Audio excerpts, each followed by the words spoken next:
618조 우리 이제 그 공익 사업을 위한 토지 등의 취득 및 보상에 관한 법률에서 정하고 있는 구체적인 보상 내용. 우선 쌍가로 1번. 손실보상은 뭐만 보상해 주는 거야? 재산권만 보상해 주는 거야. 그죠?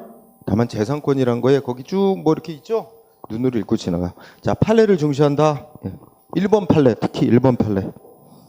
자, 우리 공익 사업 하는 것 때문에 이제 이주해야 돼. 그죠? 그러면 건물을 보상해 주는데 건물가 적법하게 지어진 건물만 보상해 준다? 아니라는 거야. 응? 그래서 그 1번에 보면 건물은 적법하게 건축허가 받아 건축된 것인지 관계없이 여기 공익사업할 지역이다 하고 이제 발표, 고시하기 이전에 지어진 거라면 불법 건축물도 보상 대상이 된다는 얘기입니다. 응? 그 두 줄 매우 중요해. 응? 건물은 적법하게 건축허가를 받아 건축된 것인지 여부에 관계없이 여기 개발 사업할 지역이다라고 결정 고시가 되기 이전에 건축된 건물이기만 하면 보상 대상이 된다. 그러니까 머릿속에 간단히 기억할 거는 적법한 건물만 보상 대상이 아니라는 거. 위법 건축, 불법 건축물도 보상 대상이 될 수 있다. 응? 물론 여기 사업, 공익 사업할 지역이다 하고 지정된 다음에는 거기 건축 못하는 거거든. 근데 거기다 그 다음에 건축해 놓은 건 보상 대상 아니지만 사업한다고 결정 고시하기 전에 지어진 불법 건축물은 보상 대상이 된다. 불법 건축물도 손실 보상이 된다. 오른쪽에 619쪽 가보세요. 쌍가루 2번 부대적 손실도 보상해 줍니다. 부대적 손실은 공익 사업 때문에 부수적으로 발생하는 재산 피해. 여러분 이사 안 가도 되는데 이사해야 되잖아요. 이사비 예를 들어서 그죠? 그래서 거기 부대적 손실이라는 거에 대해서 동그라미 1번 보니까 뭐야? 실비 변상적 보상에서 이전하는 데 들어가는 비용 있지? 이전비 보상 첫째 줄 끝에.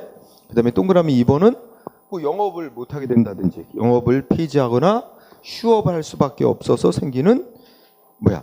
영업 첫째 2번의 끝에 영업손실, 농업손실, 휴직 이런 경우에 임금 손실 이런 것도 보상 대상 포함된다 이렇게 되고. 그러나 그 밑에 정신적 손실에 대한 보상은 안 해준다. 응? 이게 수십 년간 살아온 그 공동체를 떠나서 다른 사람들하고 흩어져서 살아야 된다. 이런 게 정신적 피해가 생길 수 있지. 특히 수몰민들 같은 경우에 고향을 상실하게 되잖아. 응?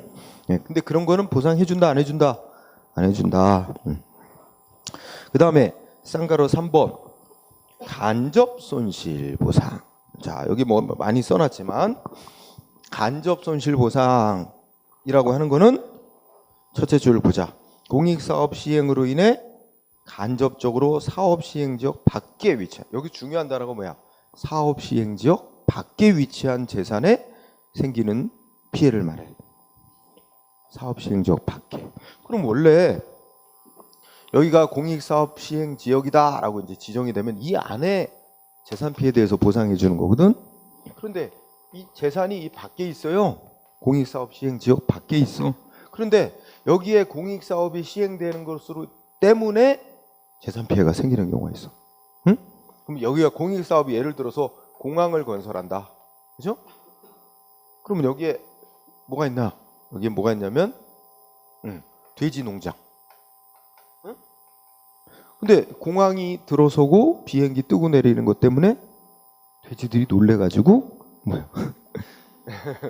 진짜 그렇거든. 뜨고 내릴 때 소음이 많이 생기니까 뭐 사격장이 생겨도 그렇고 이게 크질 않아요. 거기다가 또 임신을 제대로 못해. 막 돼지 임신했다가도 또 떨어지고 막. 응? 이게 피해가. 이 피해는 분명히 여기 공익사업 때문에 생긴 피해야. 그렇다면 이것도 보상해줘야 된다. 그런 걸 뭐라 그래? 간접 손실이라고 그러고, 간접 손실은 사업 시행지역 밖에 위치한 재산에 미치는 손실을 말한다. 응? 그것도 우리 법에서 보상하도록 하는 경우들이 규정이 있고, 법에 딱 보상해 주라고 규정이 없을지라도 분명히 공익사업 때문에 이 생긴 피해다 인정이 되면 그것도 이 보상하도록 한 규정들을 유추 적용해서 보상이 돼야 된다. 이렇게 이제 또 판결까지 나오고 있어. 응? 그래서 우리 그냥 뭐 여기 다 외울 필요는 없습니다. 여러분 두 번째 줄에 보면 자녀지, 자녀 건축물 이런 말 나오지? 자녀지가 뭐야? 짜투리 땅이지? 그러니까 개인 땅이 여기 이렇게 걸쳐 있는 경우가 있잖아. 여기까지는 이제 공익사업 시행 지역으로 들어가서 이건 당연히 보상이 되는데 요게 자녀지야. 짜투리 땅. 요거는 원래 사업 시행 지역 밖에 있잖아. 근데 이것도 보상해야 될 경우가 있단 말이야. 그죠? 그 자녀지 보상 일단 그런 정도. 근데 소수 잔존자 보상 의미만 알았다. 자, 여기 살고 있는 사람들은 여기 공익사업 시행 지역가 되면 다 이주. 그런데 여기 왜 따로 떨어져 살던 사람이 있어? 이 사람은 안 떠나도 돼요. 사업 시행 지역 밖에 사는 사람이니까. 하지만 다 떠나버리면, 그죠? 나 혼자 뭐 어떻게 사냐? 그럼 이 사람도 신청해. 나도 이주하고 싶다. 그러면 이 사람에게도 보상해 주는 거야. 그게 바로 이제 소수 잔존자 보상. 응? 읽어보면 대충 알아. 그거 자체를 물어보지는 않으니까 뜻만 가벼워. 이런 게 다 넓게 보면 뭐야? 사업 시행 지역 밖에 미치는 손실에 대해서 보상하는 제도지. 그러면 관련해서 다음 페이지 판례를 보자. 자, 판례 1번. 판례 1번의 문장의 주어 어떻게 돼? 자녀지 수용 청구권. 그지? 아, 자녀지 수용 청구권? 자녀지. 자, 1번 제목 자녀지 수용 청구권. 그럼 아까 요 사람 말이야. 여기 A가 이렇게 땅 갖고 있었는데 여기까지가 사업 시행 지역이고 요 짜투리 땅 남았어. 그죠? 근데 A 뭐 할 수 있어? 사업 시행자에게 야, 요 땅도 나 필요도 없다. 요 땅 마저 어떻게 해라? 이것도 마저 수용해 가고 보상 땅값 보상해 달라. 이게 자녀지 수용 청구권. 그죠? 근데 자녀지 수용 청구권은 토지 소유자에게 부여되는 권리로서 법이 정한 요건만 구비되면 토지 수용위원회가 수용해 주겠다라는 재결이 없더라도 뭐야? 수용의 효과가 발생하는 형성권의 성질. 여기 중요한 단어. 형성권.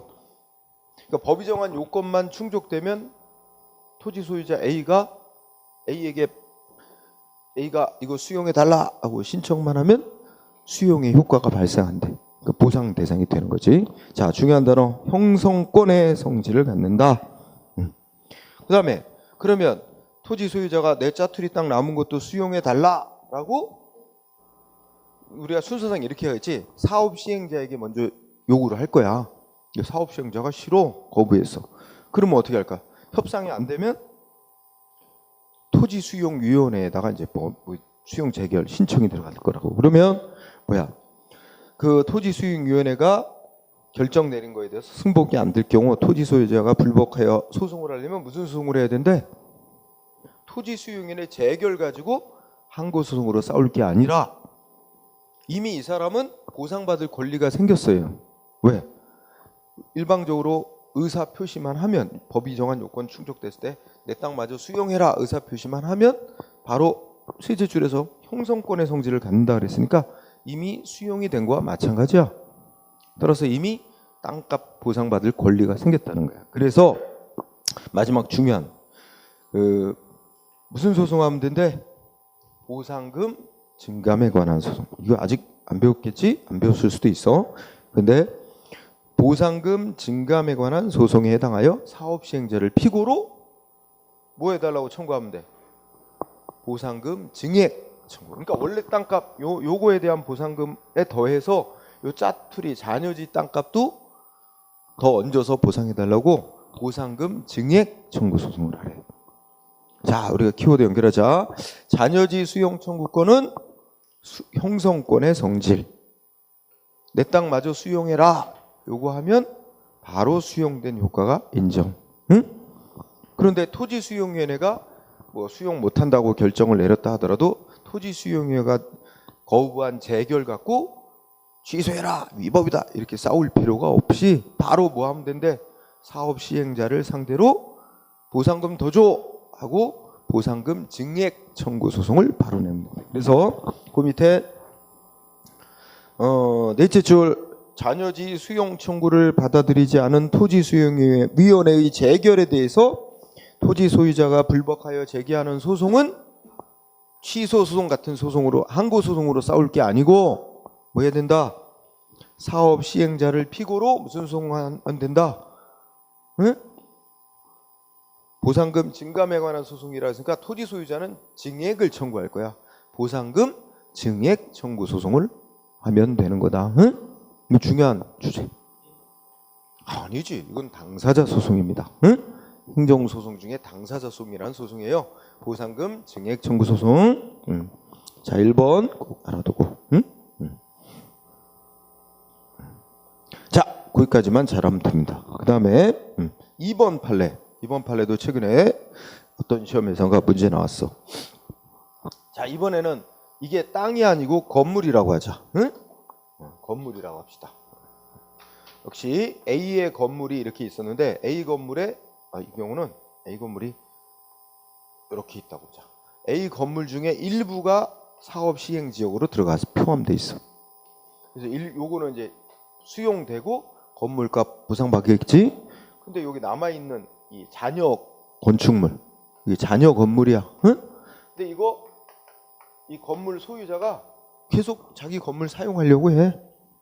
그래서 요 건물은 뭐 쓸만하다. 아직 조금밖에 수용이 안 됐으니까 쓰려고 하는데 여기 담도 무너지고 그죠? 담도 잘리고 또 뭐 용도가 좀 아무래도 좀 감소하겠지. 가치가 좀 떨어지겠지.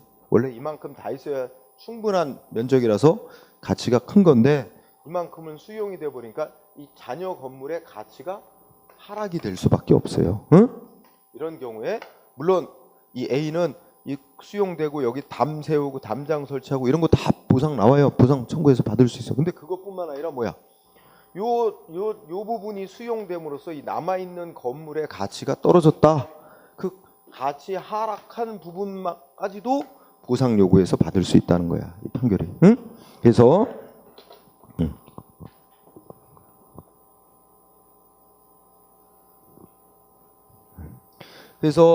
그 2번이 있지만 2번보다 3번이다. 3번. 2번하고 3번이다. 이게 지금 잔여 건물의 가치 하락 이거 얘기하는 건데 3번의 포인트. 자, 읽어보자. 3번에 건물의 일부만 수용되어 잔여 부분을 보수해서 사용할 수 있는 경우. 응? 자, 그러면 여기서 잔여 건물의 일부만 수용됐다는 게 중요한 거야. 응? 일부만 수용된 경우. 첫째 끝에 그 건물 전체의 가격에서 수용된 부분의 비율에 해당하는 금액과 건물 보수비를 보상액으로 평가하여 보상해. 그러니까 뭐야?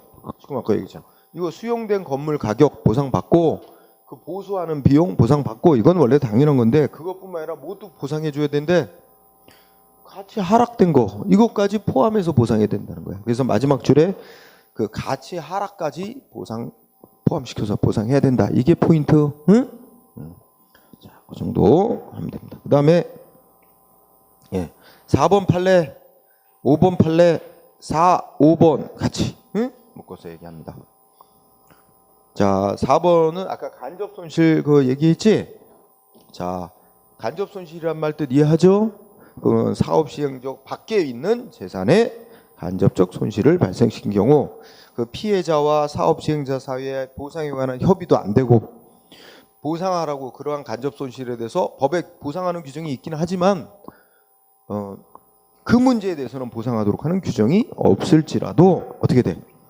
공공사업이 시행됨으로 인해 그러한 재산 피해가 사업 시행 지역 밖에 미칠 것이라고 쉽게 예상할 수 있었던 데다가 그 발생한 피해가 어느 정도다라고 다 구체적으로 특정될 수 있다면 법에서 그러한 간접 손실 보상하도록 규정둔 다른 법 규정들 유추 적용해서 보상해 줘야 된다. 응? 그러면 같은 이치로 5번 이해하죠. 5번을 보면 자, 5번의 사건이 뭐지? 자, 5번에 어쩌고 저쩌고 해서 밑줄 친 부분 5째 줄 보니까 수산업 협동조합 응? 위탁 판매 수수료 수입 상실한 거. 뭐래 이거? 간접적인 영업 손실인데 이거 보상해줘야 된다. 이러고 판결한 거야. 응? 그러면 이 사건은 이렇게 돼 있습니다. 여기가 가정을 해보면 여기가 이제 수산업 협동조합이 있어. 그리고 여기가 어촌 마을이 있어. 응? 여기 이제 사람들이 살고 있지. 그럼 여기가 뭐였냐? 여기가 바다야, 바다. 응? 이거 바다고 예를 들어서 여기서 굴 양식을 했어요, 이 어민들이. 응? 그래서 여기서 어민들이 굴 양식한 건 다 어디로 넘겨? 수산업 협동조합에 넘겨. 그럼 여기서 다 대신 판매해 주는 거야. 계약이 그렇게 돼 있어. 여기서 양식한 굴은 여기다 넘기면 수협이 알아서 책임지고 다 팔아준다. 어민들은 파는 거에 대한 걱정은 할 필요 없어. 열심히 잘 양식만 하면 돼. 이렇게 했고 대신에 수산업협동조합은 판매를 이제 위탁을 받아가지고 전국에 이제 책임지고 팔아주는 대신에 그 중에 돈 얼마씩 수수료로 먹기로 한 거야. 응? 이렇게 돼 있었는데 그게 아마 이제 뭐 몇 년간 이렇게 계속하기로 계약이 돼 있었겠지. 그런데 여기 굴 양식하던 바다, 이 부분이 어떻게 된 거야? 여기가 말하면 매립하게 된 거야. 매립 사업. 그러니까 간척하는 거지. 여기 다 메우는 거야. 공유수면 매립 사업, 공익 사업이 시행돼서 여기 다 메워버려. 그러면 어민들은 못하게 돼서 피해 받는 거 당연히 보상 나오지. 어민들은 보상 받는데 문제는 이제 수산업 협동조합이 이 어촌하고 어촌 어민들하고 계약했잖아. 여기서 양식한 굴은 다 대신 팔아주고 몇 년 동안 팔아주고 파는 것에 몇 프로 수수료 이제 먹기로 했는데 그거를 이제 못 먹게 된 거 아니야, 그죠? 이 공익 사업 때문에 수수료 수입 얻지 못하게 됐잖아. 그거에 대해서 보상해줘야 된다. 그런 판결, 그죠? 여기는 사업 시행 지역 밖에 위치한 거잖아. 이게 이제 간접적인 영업 손실, 간접적 손실이지만,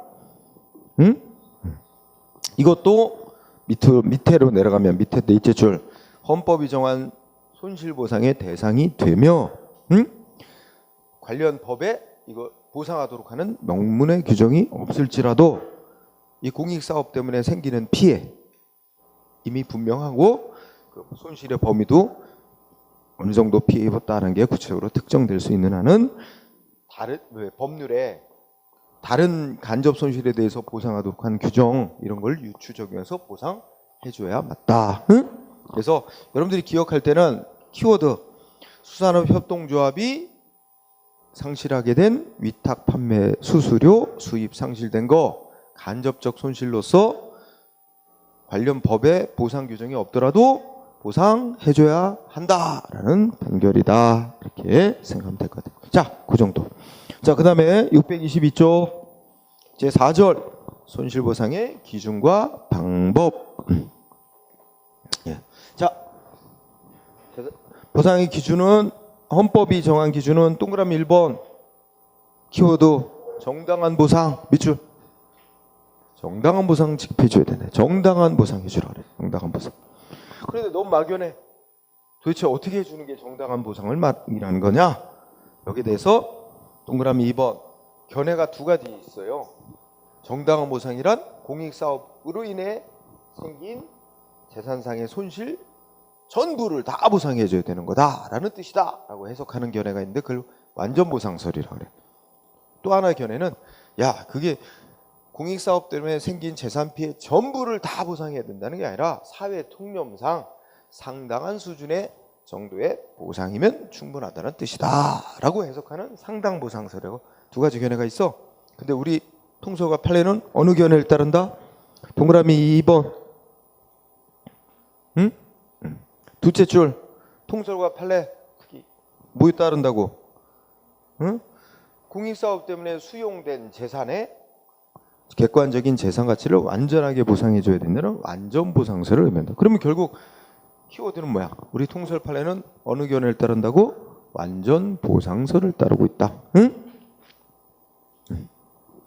헌법은 정당한 보상을 해주라고 규정했다. 정당한 보상은 어떤 의미로 해석하느냐?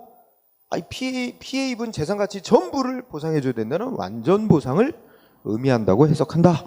그럼 확인해보자. 판례 1번 우리 대법원이 헌법이 규정하고 있는 정당한 보상의 의미는 어떤 의미다? 응? 둘째 끝에 원칙적으로 피수용 재산의 객관적 재산 가치를 완전하게 보상해야 된다는 완전 보상을 뜻하는 것이다. 응? 완전 보상을 뜻하는 것으로서 보상 금액뿐만 아니라 보상의 시기 방법 등에 대 있어서도 어떤 제한을 두어서는 안 된다는 걸 의미하는 거다. 이 밑줄 친 부분도 다 중요. 응? 자, 그러면 1번은 그런 의미. 그러니까 완전 보상을 뜻하며 보상 금액, 시기, 방법 이런 거에 제한을 두면 안 된다는 거다. 자, 2번 똑같은 얘기를 합니다. 헌법 23조 3항이 정한 정당한 보상의 의미는 완전 보상을 뜻하는 것이다. 다만 여기에 포함 안 되는 게 있어. 여기서 중요한 거는 둘째 줄 끝부터 읽어보자. 완전 보상을 뜻하는 것이긴 하지만 쭉 읽어나갈까요? 네. 투기적인 거래에 의해서 형성되는 가격은 정상적 객관적 가치로는 볼 수 없기 때문에 이를 보상 대상에서 뺀다, 배제한다고 해요. 완전 보상의 원칙에 어긋나는 것은 아니며, 자, 그 가장 중요한 거 넷째 줄 무슨 단어 썼어요? 공익사업의 시행으로 지가가 상승하여 발생하는 개발이익, 이게 중요합니다. 어떤 공익사업이 시행되는 것 때문에 땅값이 올라. 그럼 땅 주인이 공익사업 시행 때문에 땅값 올라서 이익 보지, 개발로 인한 이익, 이거는 뭐래? 공익사업 시행 때문에 생기는 개발이익은 쭉 읽어놔. 궁극적으로 국민 모두에게 돌아가야 될 성질의 것이지 개인 토지 소유자에게 돌아가도록 하면 안 될 것이다. 그러므로 그거는 뭐야? 완전 보상해줘야 되는 보상 범위에 포함되는 뭐야? 그 수용되는 토지의 객관적 가치 내지 피수용자의 손실이라고 볼 수는 없다. 그래서 이번 판례 핵심은 해당 어떤 공익사업이 시행되는 거로 인해서 생기는 개발이익은 손실보상 대상이 되는 뭐야? 그 보상 범위에 포함되지 않는다. 이겁니다. 응? 그게 중요.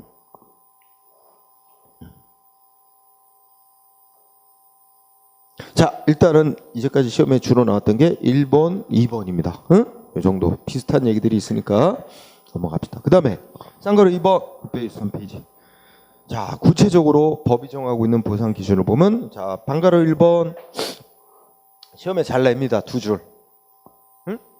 두 줄 잘 내는데 틀리게 낸 일은 한 번도 없어. 자, 뭐라고 써 있어요? 보상액, 그러니까 보상 액수를 정하는 것은 토지 소유자하고, 우리가 대표적인 액수가 제일 보상금이 큰 게 땅값이니까 토지 소유자와 사업 시행자 사이에 뭐야? 협상을 먼저 해요.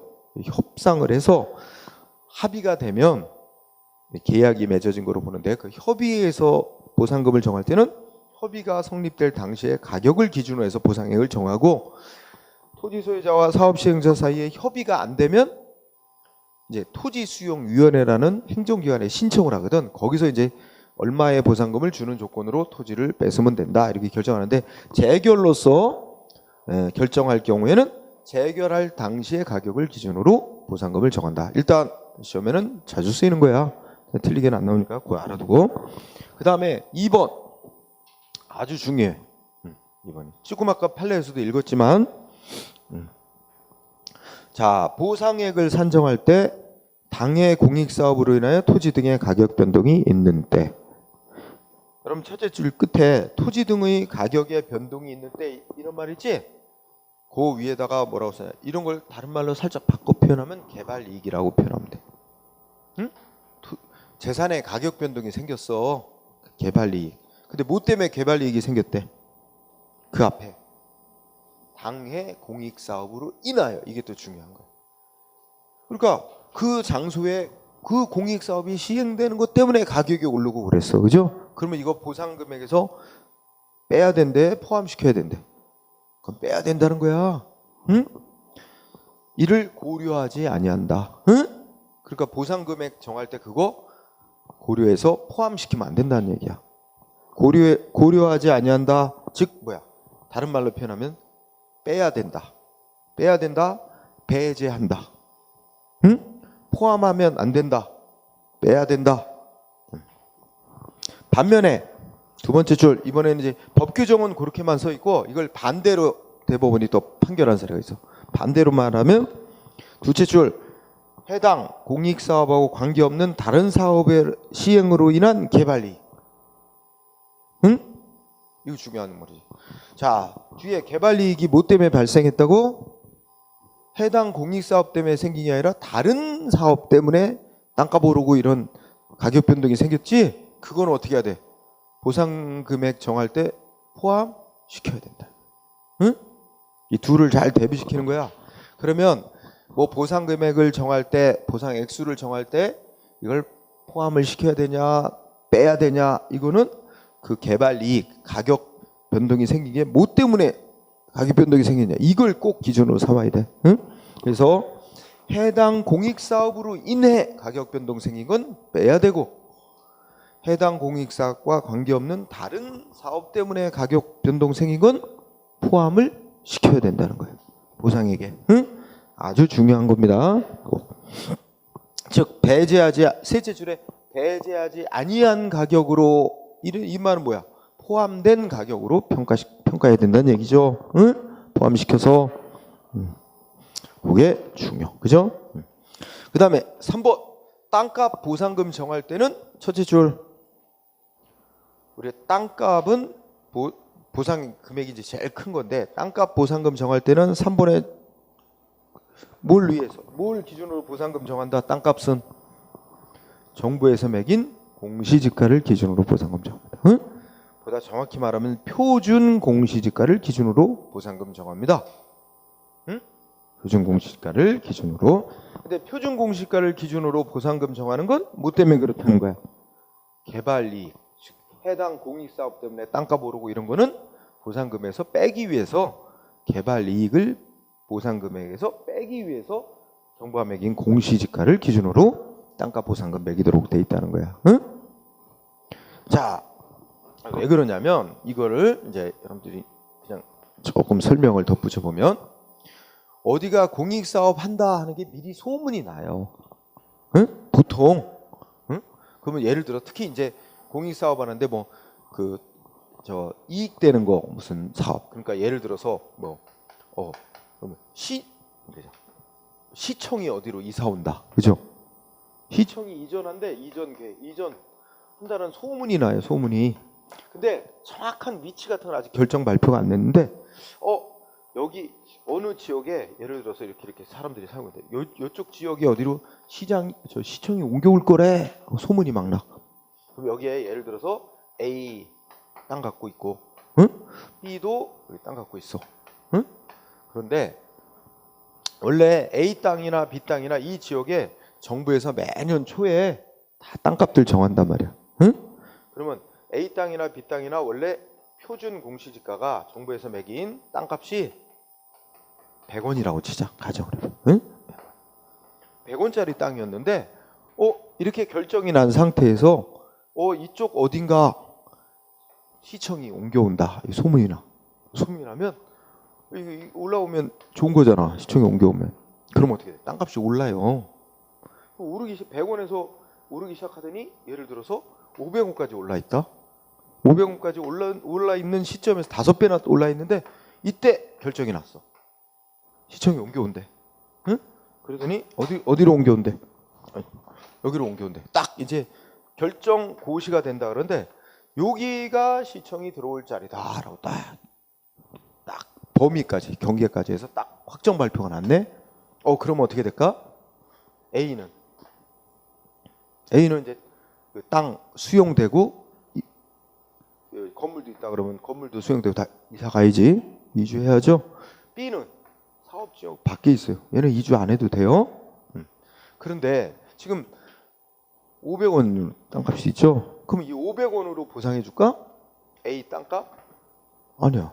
A 500원으로 보상해 주면 A는 가만히 있다가 아무 노력 안 하고, 응? 시청 옮겨온다는 사업 때문에 5배 이익을 보잖아. 이건 불로소득이야. 이거는 인정해 주면 안 돼. 이거 이렇게 하면 왜 노력 안 해? 사람들 열심히 개발 사업 정보 얻어가지고 땅 사러 땅 투기하러 다니고 막 이런 문제가 있다고요. 그래서 이 사람한테 땅값 보상할 때 어떻게 할까? 이미 올라 있는 500원 가격으로 보상 안 하고 원래 이 발표 여기 공익사업 한다 하고 발표되기 바로 그러니까 발표된 시점부터 가장 가까운 시점에 정부가 매긴 표준 공시지가 그러니까 이 A의 땅값 100원에다가 요 사이에 뭐가 있겠어? 뭐 정상적인 무슨 물가 상승률, 응? 그다음에 원래 땅값이 자연스럽게 뭐 전국 평균으로 조금씩 오르락내리락 하잖아. 여러 가지 요인에 의해서. 그러니까 그런 거 약간 알파에서 100 얼마로 보상하는 거예요. 응? 이 사업한다고 땅값 오른 거는 보상액에 고려 안 한다, 포함 안 시킨다는 얘기죠. 그죠? 바로 그게 공시지가를 기준으로 보상한다. 왜 그러냐? 해당 공익사업 때문에 가격 오른 거 이거는 보상액에서 빼기 위해서. 응? 그러면 누구만 땡 잡는 거야? 얘만 땡 잡는 거야, 얘만. 그죠?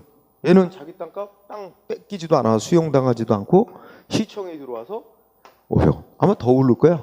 왜? B 땅값은 더 오를 거야. 바로 시청 앞에 있어. 그죠? 그럼 땅값이 엄청 그렇지, 그죠? 얘는 이익이 되는 거예요. 엄청난 이익을 봐. 근데 현재로서는 이익 본다 그래서 이걸 뭐 뺏기는 빼서 이익 본 거예요. 어떤 방법으로 뺐느냐? 결국 B가 이 땅을 팔 거 아니야. 만약에 판다고 쳐봐. 아니 팔지 않고 가만히 있어도 어떻게 될까? 땅값이 올랐으니까 세금을 덜 해야 되겠지. 그죠? 땅 계속 갖고 있으면 세금을 더 많이 내야 되겠지. 그래도 뭐 좋지 뭐. 응? 그 다음에 이 땅을 팔지. 만약에 판다고 가정하면 그러면 이 사람 원래 예를 들면 100원짜리 땅을 예를 들어 1000원에 팔았다. 그럼 900원에 엄청난 양도 차익이지. 여기에 세금 한 반 정도 내야 돼. 그렇게 되니까 그런 방법을 통해서 이 사람이 얻은 이익을 걷긴 걷어. 어떻게든 걷긴 걷는데 그래도 불충분해. 이 사람은 이익을 볼 수밖에 없어요. 응? 자, A는 뭐 땅값 오른다고 아주 좋아했지만 별로 그렇게 좋은 일도 없어. 응? 그죠? 이 정도 가격에 보상 안 나오니까. 자, 그래서 읽어보자. 그 세 줄까지는 뭘 기준으로 보상한다는 뜻이에요? 예? 그 공익사업 한다고 결정 발표난 시점부터 그 가장 가까운 이전 시점에 정부가 발표한 표준 공시지가를 기준으로 보상금을 땅값 보상금을 정하되 그 다음부터 약간 플러스하는 거지. 여기 알파라고 얘기했잖아, 그죠? 그러니까 공시지가에다가 넷째 줄 그 토지의 이용 계획, 그다음 뭐 지가 변동률, 물가 상승률, 기타 토지의 여러 가지 위치, 모양, 뭐 이런 것들을 고려해서 최종 보상 적정한 가격으로 보상해줘야 된대, 그죠? 자, 요 끝부분이 있잖아. 요 끝부분도 이제 시험과 관련이 있어요. 뭐냐면 땅값 보상금 정할 때 고려하게 돼 있는 요소 아닌 거 골라라 이런 거 있어요. 그러면 기본적으로 지금 표준 공시지가에다가 뭐뭐 고려하게 돼 있어. 간단히 줄여서 말하면 뭐뭐 고려하게 돼 있어. 그 토지의 이용 계획이 뭐였느냐? 토지의 이용 계획. 그다음에 또 뭐 고려해? 뭐 이 해당 공익사업으로 인한 땅값 영향 안 받는 다른 지역의 정상적인 지가 상승률, 그죠? 땅값 뭐 오르고 이런 거. 그 다음에 도매 물가 상승률, 그냥 물가 상승률. 그 다음에 기타 해당 토지의 위치, 도로가에 있느냐 아니었느냐, 그죠? 뭐 모양, 제대로 딱 정사각형 모양이냐 아니냐, 뭐 등등 이런 거를 참작하는 거지. 그런데 시험 문제 내면 이런 거 말고 또 그러니까 땅값, 토지 보상금 정할 때 고려해야 될 요소가 아닌 거 골라라 할 때 뭐 이거 많이 내요. 사업 시행자의 재산 상태, 상태 또는 사업 시행자가 그 사업 시행으로 인하여 얻는 이익, 시행으로 인해 얻는 이익, 이런 거는 보상금 정할 때 고려사항 아닙니다. 이런 거 고려하면 어떻게 돼? 공익사업 시행자가 재산이 많으면 보상금 많이 주고 응? 재산이 별로 없으면 보상금 적게 주고 말이 안 되겠지? 응? 이 시험 문제 이제까지 낸 거 기준으로 보면 이런 거는 토지 보상금 결정할 때 고려하게 돼 있는 요인이 아니다. 응? 고려 요인 아니다라는 거 다 써놓기 바랍니다. 그죠? 응. 그러면 밑에 판례. 자, 판례 1번을 보면 자, 먼저 기본적으로 여러분들 알고 있어야 될 사실은 정부에서 매년 땅값을 결정하는데 그 공시지가라는 게 현실에 실제 거래되는 땅값을 제대로 반영해 놓지 않았어 현재까지 우리나라. 실제 거래되는 땅값이 100원이다. 그럼 정부에서 공시지가 결정하는 건 5, 60원밖에 안 매겨져요. 응? 그러니까 실제 시가만큼 안 되는 거지. 그래가지고 이제 반발이 있단 말이야. 실제 거래되는 시가가 아니라 정부에서 시가보다 한 5, 60%밖에 안 매겨놓는 공시지가를 기준으로 땅값 보상금 정하면 이 보상금 적어진단 말이야. 그죠? 그러니 시가대로 보상을 해줘야 맞는 거 아니냐? 이래가지고 항상 불만이 있어요. 그래서 막 법원에도 소송 내고 헌재까지도 신청하고 했지만 우리 법원도 헌재도 기본적으로 정부가 매긴 공시지가를 기준으로 땅값 보상금 정하는 거는 바로 이 자기 개인 노력과 상관없이 공익사업 때문에 땅값 오른 이 개발 이익은 불로소득이기 때문에 그건 빼기 위한 거로 그거는 정당한 거다. 다만 문제가 있다면 공시지가가 너무 낮게 매겨지는 건 문제는 있다. 그건 앞으로 정부가 공시지가를 좀 더 현실상 거래되는 시가에 근접하게끔 자꾸 인상을 노력할 필요는 있지만 공시지가를 기준으로 보상금을 정하도록 하고 있는 법 규정 자체는 문제가 없는 거다라고 판결하고 있습니다. 그래서 판례 1번. 응? 그래가지고 우리 노무현 정부에서 공시지가를 조금 매년 이렇게 상향 계획을 세웠어요. 응? 공시지가를 실제 거래 가격에 근접시키려고 인상. 그렇게 되니까 또 난리가 나. 땅 갖고 있으면 보유하고 있는 사람들이 전국에 보유하고 있는 사람들한테 세금이 많이 부과돼. 그러니까 그 당시에 한나라당이 국민한테 세금 폭탄을 매기네 하면서 난리가 났잖아. 그것도 못해. 그럼 계속 이 딜레마를 안고 가는 거예요. 응? 공시지가가 시가를 제대로 반영하지 못하는 문제가 있다니까. 응? 자, 어쨌든 판례 1번 쭉 읽어보면 해당 공익사업 때문에 땅값 오른 거 이런 거는 그 토지 소유자한테 보상금의 형태로 포함시켜서 보상해 줄 성질의 것이 아니라는 거야. 그 공익사업은 국민 전체 이익으로 돌아가게 해야지 왜 토지 소유자 개인의 이익에 보상금으로 주냔 말이야. 그죠? 그럴 성질의 것이 아니다. 그래서 결국은 어떻게 돼? 자, 밑에 밑줄 친 거 개발 이익은 아까도 왼쪽에서 했었죠? 해당 공익사업 때문에 생기는 개발 이익은 성질상 아까 완전 보상해 줘야 되는 보상 범위에 포함되는 재산 손실이라고 볼 수는 없는 거다. 따라서 보상액을 정할 때 개발 이익을 보상금액에서 빼기 위해서 공시지가를 기준으로 보상하도록 하고 있다 해도 이거는 헌법이 정한 정당 보상 원리에 어긋나는 게 아니다.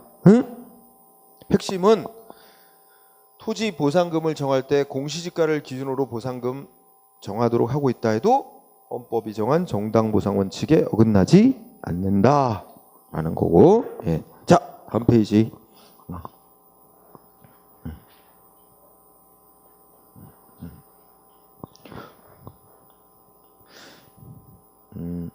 그 다음에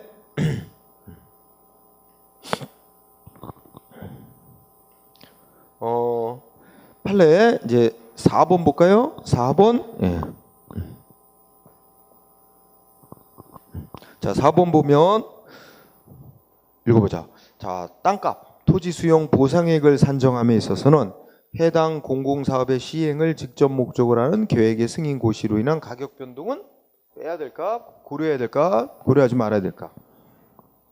여기도 힌트 말 있지 않아? 아까? 해당 공익사업 때문에 가격 변동 생기건 어떻게 해야 돼? 포함시켜야 돼? 빼야 돼? 빼야 되지. 그 얘기야. 첫째 줄에 무슨 단어 나왔어? 당해 공공사업의 시행을 직접 목적으로 하는 이런 표현이 있지. 그게 그 해당 공익사업을 시행하기 위해서 무슨 개발 계획을 변경 승인 이렇게 나오는 거 아니야? 계획 승인 고시. 인한 이렇게 나오는데 인한 가격 변동. 그걸 좀 줄여 말하면 해당 공익사업으로 생긴 해당 공익사업으로 인한 가격 변동이야. 응? 똑같은 말이야. 해당 공익사업으로 인한 가격 변동. 그러면 어떻게 해야 돼? 그 다음에 고려해야 돼? 배제해야 돼? 고려함이 없이 빼야 된다. 여기에 포인트인 거야. 보상액 산정해야 된다. 응? 응.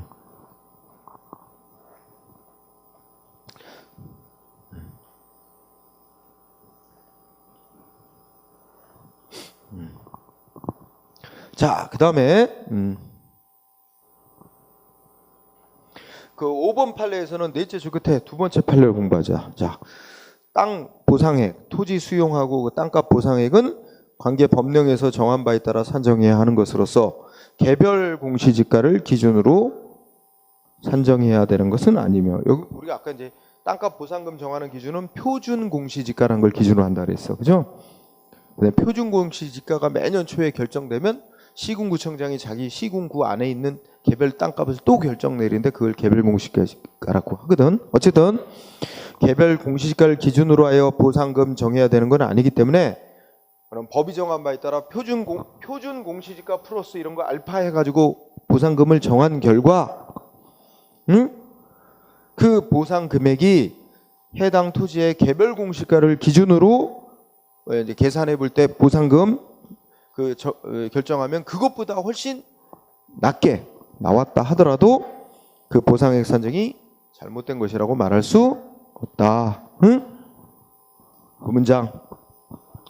자, 땅 보상액은 관계 법령에 따라 표준 공시지가 플러스 알파 이렇게 해서 법령에 따라 보상금을 산정하게 돼 있기 때문에, 설령 그 개인 토지의 개별 토지 가격을 기준으로 보상금을 정한 것보다 낮게 결정이 됐더라도 그것만 가지고 위법이라고 할 수는 없다. 알아두고요. 그 다음에 네, 거기까지 좀 보자. 그 다음에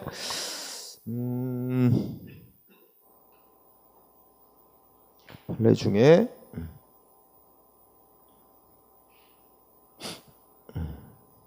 네, 뒤로 가요. 이제. 네. 그러면 또 법이 정하고 있는 여러 가지 이제 그 재산에 대한 보상 기준들이 있는데,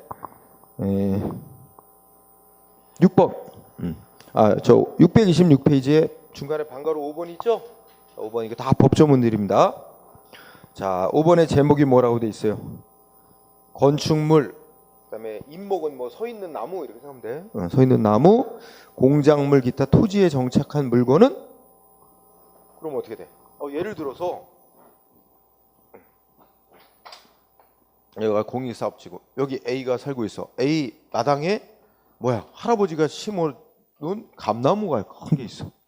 매년 감이 아주 잘 열려서 아주 그런 거야. 근데 여기 사업지구로 지정돼서 다 이사 가야 돼. 이주해야 될 때 A가 우리 감나무도 같이 갖고 가고 싶다. 그러면 이거 감나무 이전하는데 필요한 비용도 보상해 줘야 돼. 이전비. 그렇죠? 그래서 그 얘기야. 이전에 필요한 비용으로 보상해 주는 게 원칙. 읽어가자. 근데 이전이 어렵다든지, 이전이 어렵거나 이전하는데 드는 비용이 너무 많이 들어.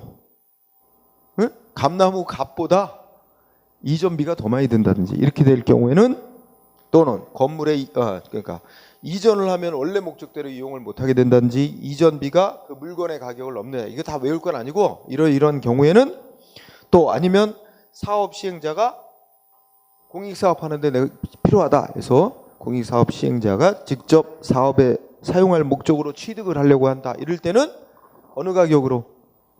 해당 물건의 가격만큼으로 보상해 줘야 된다.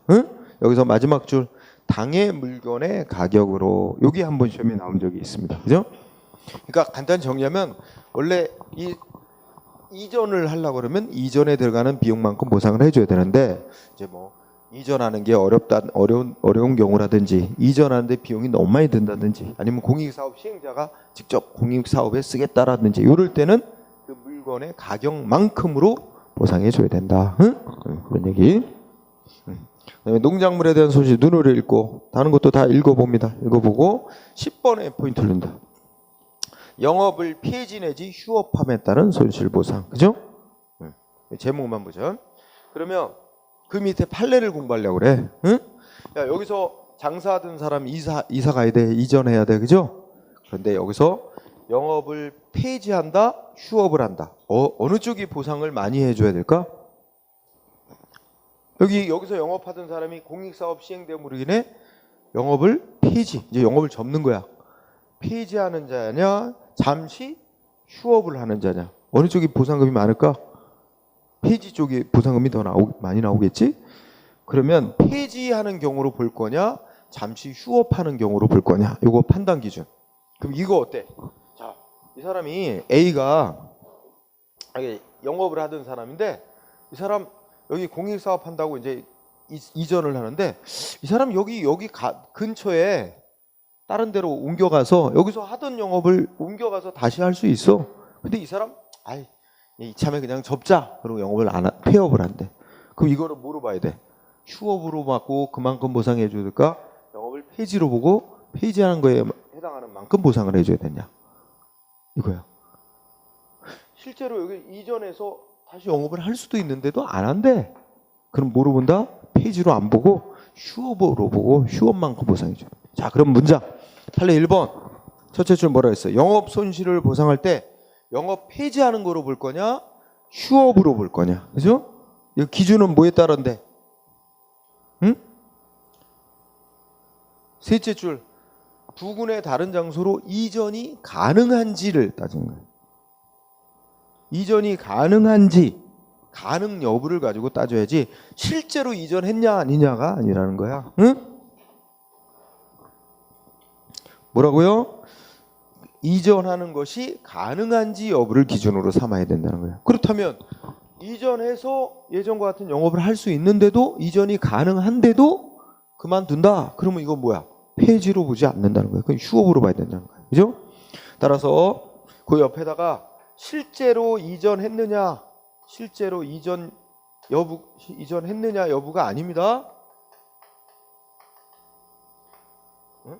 실제로 이전했느냐 여부가 기준이 되는 게 아니야. 응? 뭐가 기준이야? 응? 이전이 가능했느냐, 이전 가능한지 여부, 이게 기준이라고. 응? 이전이 가능한지 여부가 기준이다. 요게 요 판례의 핵심이야. 응? 이전이 가능했는데도 영업을 안 한다. 그럼 휴업으로 봐야 된다. 폐지로 볼 게 아니라, 그지? 그 뜻이다. 그거 알아두고요, 그죠?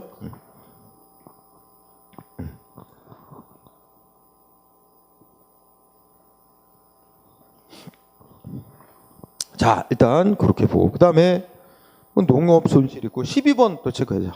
자, 여기 보면 여기서 직장 다니고 있던 사람들이 있었는데 예를 들어서 여기가 다니던 직장이 여기 있었어. 근데 공익사업 때문에 이 다니던 그 회사가 멀리 이주를 할 수도 있잖아. 아니면 회사 접을 수도 있어요. 그래서 다니던 사람이 직장을 잃어버리거나 또는 한동안 일을 못하게 되는 경우가 있잖아. 그래서 휴직하거나 실직을 하는 근로자의 임금 손실은 근로기준법에 의한 평균임금 등을 참작하여 보상해야 된다. 여기서 중요한 단어는 평균임금. 이거 아직 시험 문제 낸 적은 없지만 조심해야 될 부분이라는 내가 지적을 하는 거야. 평균임금. 거기 만약에 여러분들이 내가 출제한다면 거기다가 최저임금이라고 바꿔놓을 거야. 그러면 잘 속을 거야. 최저임금을 기준으로 삼는 게 아니라 평균임금. 응? 평균임금을 참작하라 했지 최저임금이라고 돼 있지 않아요. 그 점은 좀 유의했다. 그죠? 그 다음에 구체적으로 손실 보상하는 방법, 원칙. 그 문장이 쭉 있죠?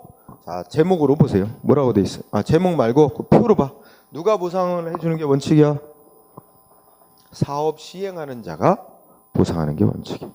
제목, 사업 시행자 보상 원칙 밑줄칩니다. 단 예외가 있어. 보통은 사업을 시행하는 자가 사업을 시행해서 국민의 재산에 침해를 가하지만 그 사업 시행으로 이익도 얻는 자야. 사업 시행자가. 원래 사업 시행으로 이익 얻는 자가 보상해 주는 게 원칙이거든. 그래서 사업 시행자가 보상하는 게 원칙인데 셋째 줄. 다만 무슨 단어나 사업 시행자와 사업 시행에 따라 이익을 얻는 자가 다른 경우가 있을 수 있어. 그럴 때는 누가 보상을 하는 게 맞다? 이익 얻는 자, 즉 수익자가 보상해야 되는 자가 된다라고 봅니다. 응? 딱 한 번 정도 낸 거고 보통은 그냥 사업 시행자가 보상하는 게 원칙이다. 사업 시행자가 동시에 이익도 보는 자니까 대부분이니까.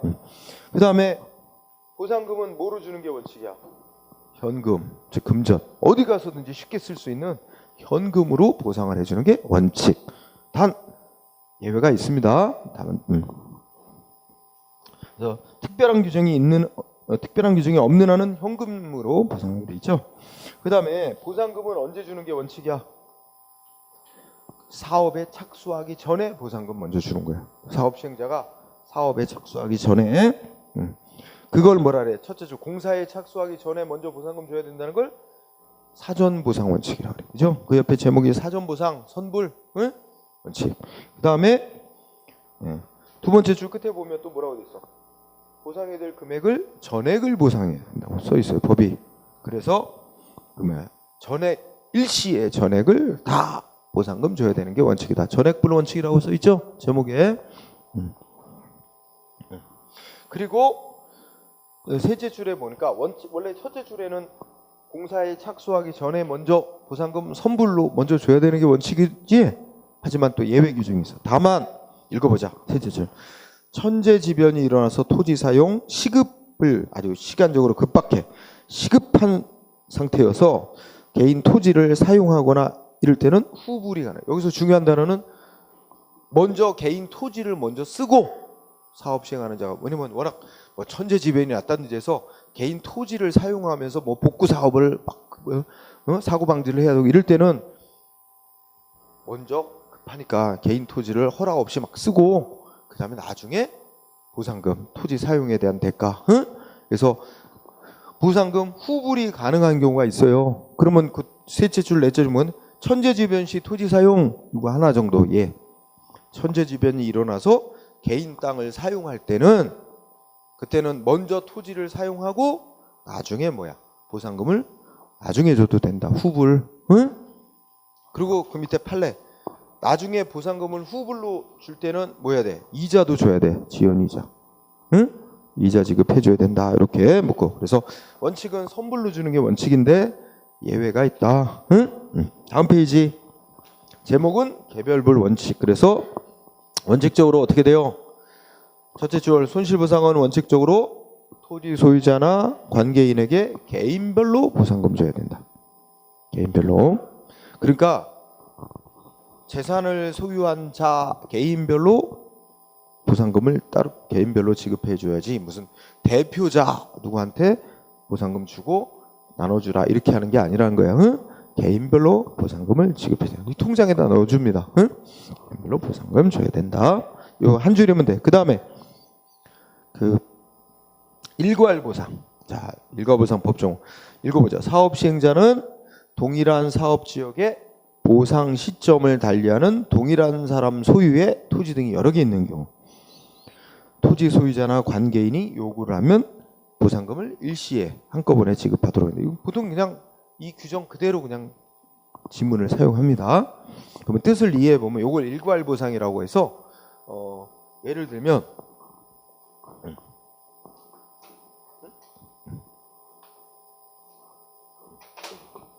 여기가 이제 공익사업지구 이렇게 지정이 됐어. 사업지구. 근데 여기가 이제 사업지구도 지역이 넓으면 여기부터 1단계 사업, 1단계 지구, 여기 2단계 사업할 지구 뭐 이런 식으로 시점을 나눠서 사업을 진행할 수도 있잖아. 넓은 지역이면. 그죠?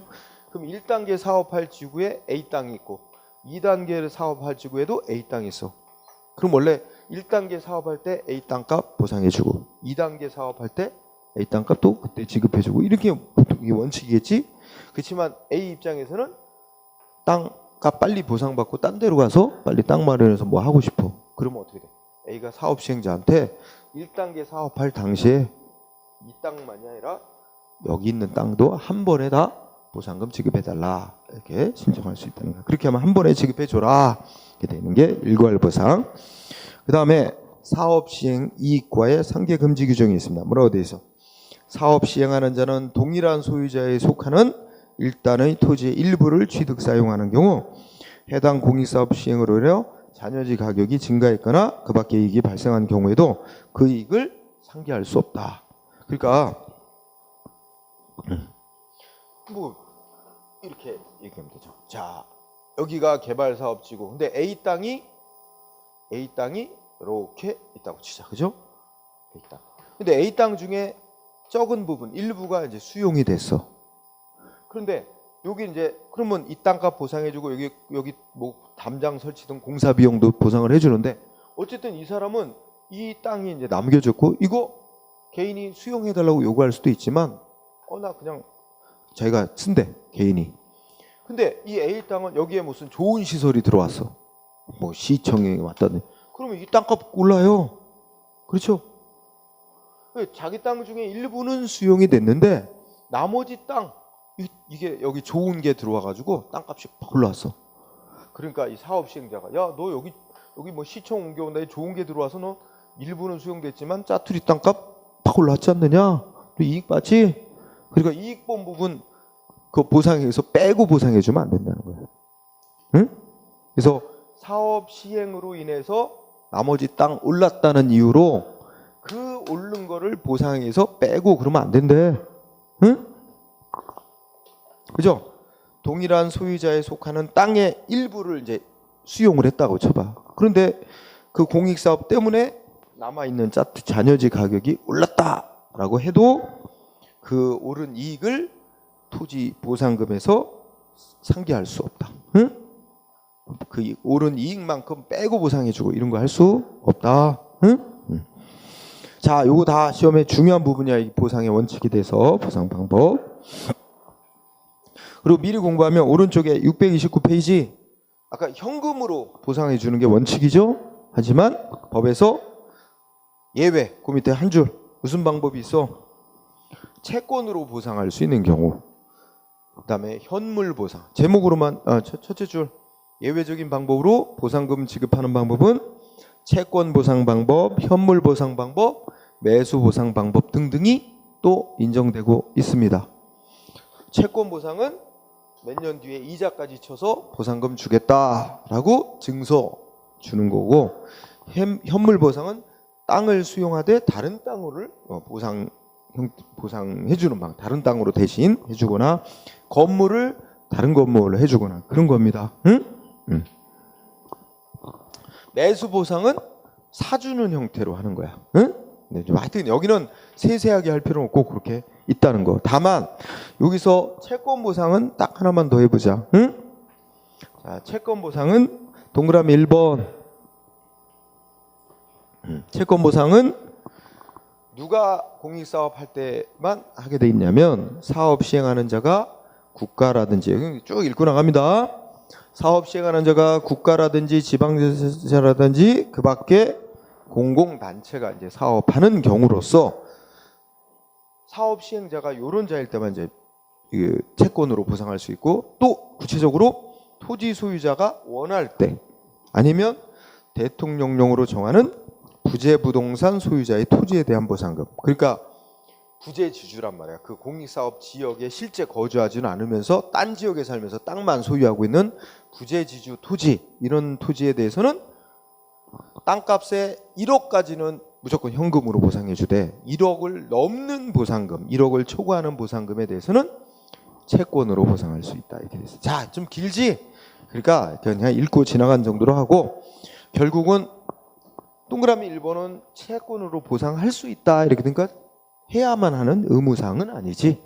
하지만 동그라미 2번 그 앞에 밑줄 치세요. 동그라미 2번의 시작머리 무슨 말 나왔어? 토지 투기가 우려되는 지역. 여기 전제야. 토지 투기가 우려되는 지역이고 아까 얘기 다 위에 1번과 똑같고 고를 때는 마지막 결론이 뭐야? 응? 채권으로 지급하여야 한다. 이 경우는 의무적으로 채권으로 보상금 주래. 왜 그럴까?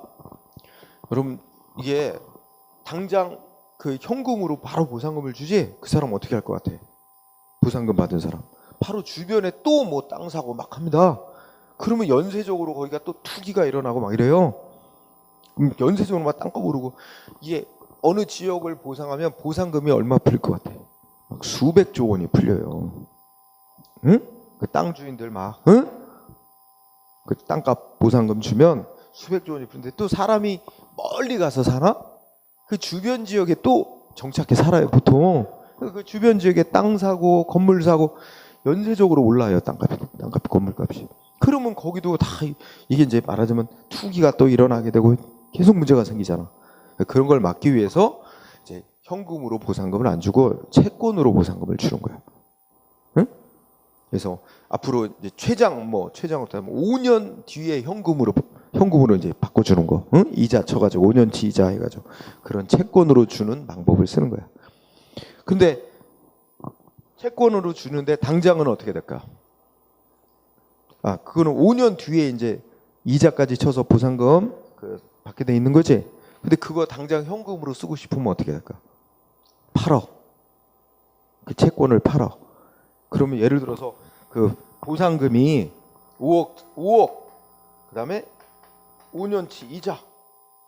그래서 5년 뒤에 이제 5억 플러스 5년치 이자 해가지고 보상금 받는 증서야. 근데 당장 현금이 필요해. 그럼 갖다 팔아. 그러면 돈 있는 사람이, 여유 있는 사람이 사겠지. 그럼 이게 원래는 5년 뒤에 5억 플러스 이자 쳐서 받는 거지만, 그죠? 지금 당장 팔면 얼마 주겠어? 응? 아마 글쎄 5년 뒤에 어떻게 될지 모르잖아. 그럼 5년 뒤에 우리 물가가 지금보다 3배 이상 뛰면 어떻게 돼? 응? 이 돈 가치는 3배 떨어지는 거야. 그렇지 않아요? 물가 인상이 많이 되면 돈 가치는 그만큼 떨어지는 거야, 이게. 그럼 그런 거 감안할 때 5년 뒤에 우리나라 또 물가 인상률도 되게 요새는 좀 낮아졌는데 예전에는 많이 높았죠. 그러면 이게 사실 5년 뒤에 5억도 안 될 수가 있다 이거야. 실제 가치는. 그러니까 사는 사람은 5억 플러스 이자 받을 수 있는 거냐면 나는 4억 8천밖에 못 주겠다. 현금이 급한 사람은 갖다 4억 8천 받고 파는 거지. 그럼 돈 있는 사람은, 여유 있는 사람은 이걸 갖고 있다가 나중에 뭐 크게 변동이 없으면 5억 플러스 이자 쳐서 받게 될 거고, 응? 그렇게 유통이 되는 거지.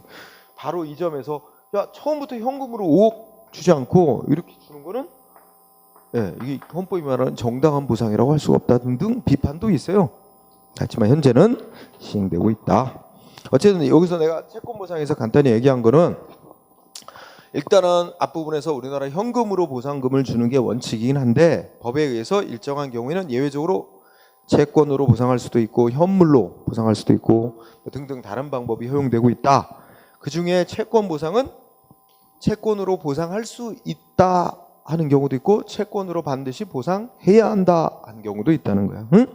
특히 토지 투기가 우려되는 지역에서는 현금으로 보상하지 말고 보상금 중에 1억을 넘는 땅값은 반드시 채권으로 보상해야 한다고 의무로 규정한 경우가 있다는 거죠. 응? 자, 그 정도. 그러면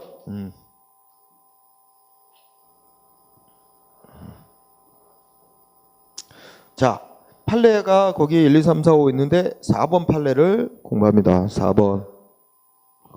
자, 4번에 시약머리에 기업자라는 용어가 쓰는데 이거는 이제 판례가 지금 현행 법으로 바뀌기 이전의 용어라서 그때는 이 사업 시행하는 자를 일으킬 기자를 써서 기업자라는 용어를 썼어. 근데 지금은 다 사업 시행자라고 말하지. 그럼 읽어보자. 기업자를 사업 시행자로 바꿔서 생각하고 사업 시행자가 공익 사업을 위해서 토지를 수용함으로 인해 보상금을 지급해야 될 의무는 수용하는 시기로부터 보상금 지급해야 될 의무 생기는 거고 현실적으로 구체적인 보상 금액이 토지 수용인의 재결이나 소송 절차에서 확정되어진다 하여 달리 볼 것은 아니며 따라서 시험은 밑줄 친 2줄이 나옵니다. 뭐라고 써 있어요? 재결 절차. 그러니까 토지수용위원회가 토지수용위원회가 보상금 결정하는 절차를 거치는데 그 토지수용위원회가 재결해서 정한 보상 금액과 그러면 여기서 예를 들자. 토지수용위원회라는 데서 이 사람 땅값은 100만 원의 보상금 준다 이렇게 했어. 근데 토지수용위가 승복 못해. 소송 냈어. 보상금 더 달라고. 소송 냈더니 법원에서 보상금 이 사람 200만 원은 줘야 된다. 100만 원 더 주라는 얘기야. 그러면 차액이 얼마 났어? 100만 원. 토지수용위원회는 100만 원 보상해 주라. 소송에서는 100만 원 더 줘라. 그래서 200만 원 줘야 된다. 그럼 차액 100만 원이 생겼지. 그 100만 원 더 주고 이자도 언제부터 쳐서 줘야 돼? 토지수용인회가 재결한 때부터 이자 100만 원에 대한 추가 이자를 더 줘야 된다는 얘기지. 응? 자, 어쨌든 이거 봐. 토지수용인의 재결에서 정한 보상 금액과 소송에서 정한 보상 금액의 차액이 그 수용할 당시에 지급되지 않은 이상 당연히 뭐야? 이자도 줘야 된다는 얘기입니다. 응? 지연 손해금은 이자라고 생각하면 되는 거야. 지연 이자, 응? 그건 당연히 줘야 되는 거다. 원래 제대로 줬더라면 어떻게 돼? 제대로 줬더라면 수용할 시기에 전액 보상금, 그 증액된 보상금 줬을 텐데 그때 적은 금액만 줬잖아. 근데 나중에 소송에서 더 줘야 된다고 결정나면 그 처음에 줬을 때 당시부터 실제 지불했을 때까지 이자를 지연 이자를 줘야 된다. 그 얘기입니다.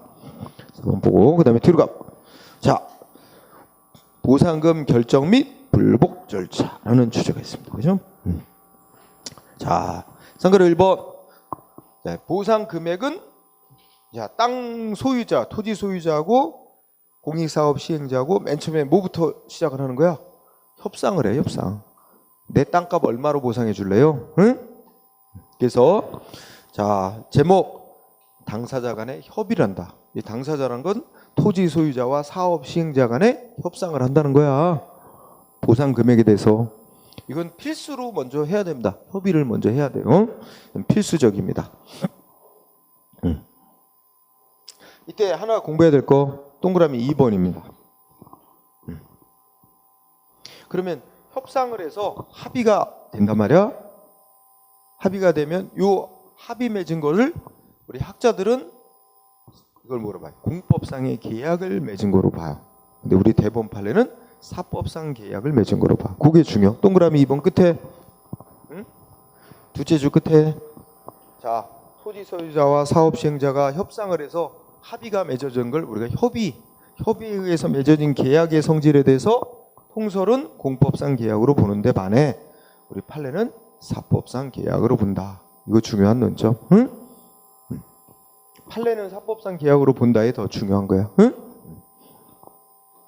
자, 그 다음에 그러면 지금 1단계 얘기한 게 뭐냐면 보상금을 정할 때 자, 사업 시행자하고 토지 소유자하고 뭐했어? 협의를 먼저 한다 그랬지. 근데 협의가 잘 성립되면 계약 맺고 그 계약대로 돈 지불하고 토지 수용되고 끝난 거야. 그죠? 그럼 뭐 더 이상의 절차는 필요가 없는 거지. 근데 이게 협의가 안 되면 그러면 어떻게 하냐? 그러면 이 사업 시행자 측에서 신청을 합니다. 응? 신청을 해. 그래서 어디다 신청한대? 자, 동그라미 1번. 당사자 간의 협의가 성립되지 않거나 협의를 할 수 없는 때에는 사업 시행자는 여기 문장의 주어 중요해요. 동그라미 1번에 누가 사업 시행자는 사업 인정 고시가 있는 날부터 1년 안에 어디다가 네, 관할 토지수용위원회 줄여서 관할 토지수용위원회 토수위 관할 토지수용위원회에다가 야, 얘 땅 보상금 얼마 주고 토지 박탈하면 되네. 소유권 박탈하면 되지. 결정에 내려달라고 신청을 해. 그걸 재결 신청한다 그러지. 그래서 동그라미 1항에 당사자 간의 협의가 성립되지 않으면 협의를 할 수 없는 때는 중요한 단어 누구만이 토지수용위원회 재결 신청할 수 있다고? 사업 시행자만. 토지 소유자는 이거 신청 못해요. 1년 안에 신청을 해야 돼. 그죠? 자, 그러면 동그라미 2번. 토지 소유자는 여기 둘이 당사자인데 토지 소유자는 둘이 협의가 안 돼. 보상에 대해서. 그럼 토지 소유자가 직접 토지 수용인에 결정해달라고 신청할 수는 없고 토지 소유자는 사업 시행자들은 야 빨리 토지 수용인에 신청해 이것만 요구할 수 있어. 그래서 동그라미 2번 토지 소유자는 사업 시행자에게 야 빨리 토지 수용인에 재결을 신청해 라고 청구만 할 수 있는 거야. 응? 그러면 이 토지 소유자로부터 빨리 신청하라고 청구를 받은 사업 시행자는 청구받은 날부터 60일 안에 토지 수용인의 재결을 신청해야 한다. 그죠? 그거 동그라미 이번에 3줄.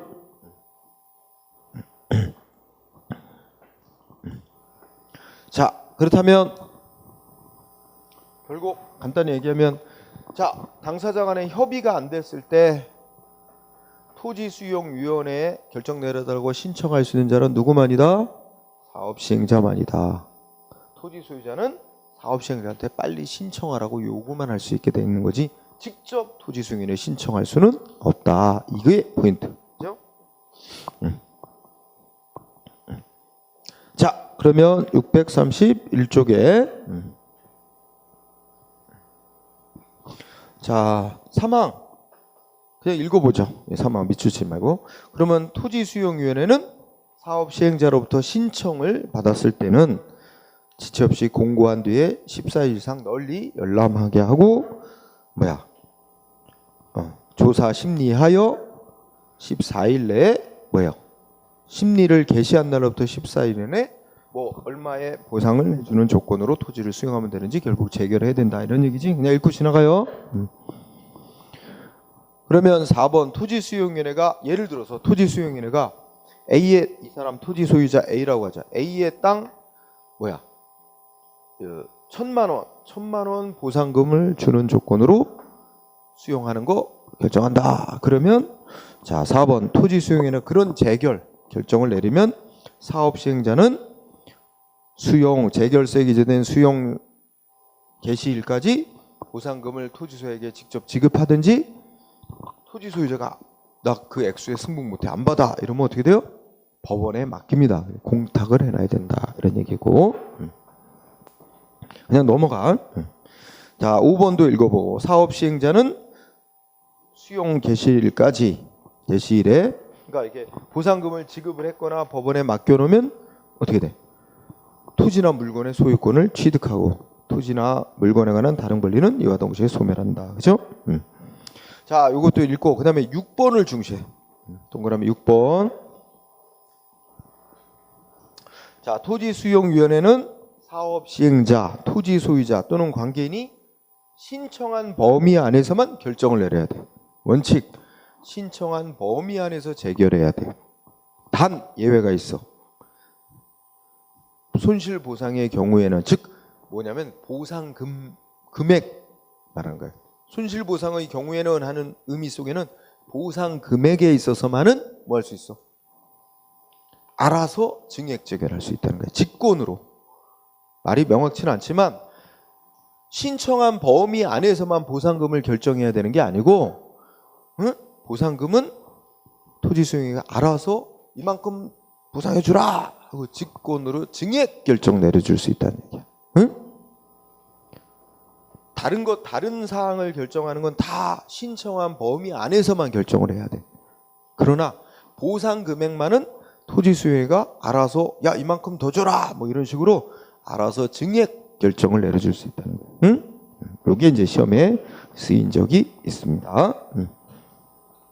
자, 그러면 그 밑에 판례 1번은 아까 자, 사업시행자와 토지소유자가 협의해서 보상금을 정하는 게 이제 먼저 해야 될 일인데, 협의가 성립이 됐어. 그러면 판례는 이 협의가 성립된 것의 이 성격을 뭐라고 본다 그랬어? 사법상 계약으로 본다 그랬지.